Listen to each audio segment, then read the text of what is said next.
Hi friends, তো এখন বাজে 10:30 চলে এসেছি রান্নাঘরে। যেহেতু আজকে সানডে মানে স্পেশাল কিছু রান্না তো করতেই হবে। তো আজকে চলো কি বানাচ্ছি দেখিয়ে দিই।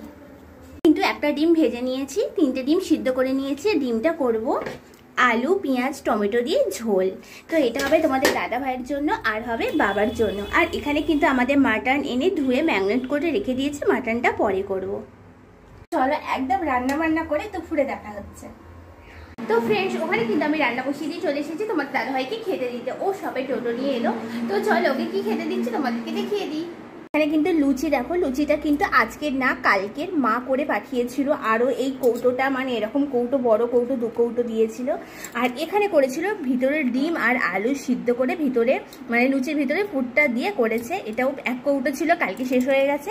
আর পাঠিয়েছিল বাতাসার পায়েস, এরকম কৌটো 3 কৌটো পাঠিয়েছিল। সেটা 2 কৌটো শেষ হয়ে গিয়ে 1 কৌটোতে থেকে গেছে।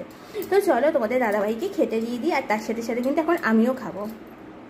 তো দেখো মাটনটা কিন্তু করে প্রেসারে আমি দিয়ে দিয়েছিলাম আর হয়েই গেছে। এখন আমি কিন্তু ঢেলে নেব।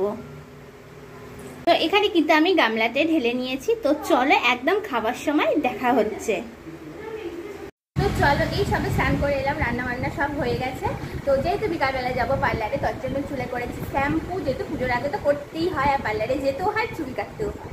তো চলো পুরোপুরি কি রান্না করেছি সেটা দেখি।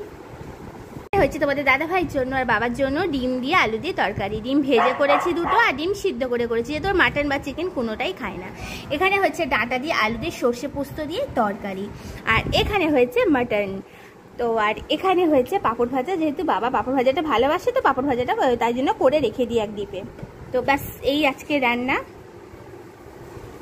চলো ভিডিওটা এখন এখানেই শেষ করে দিচ্ছি। Tata bye bye.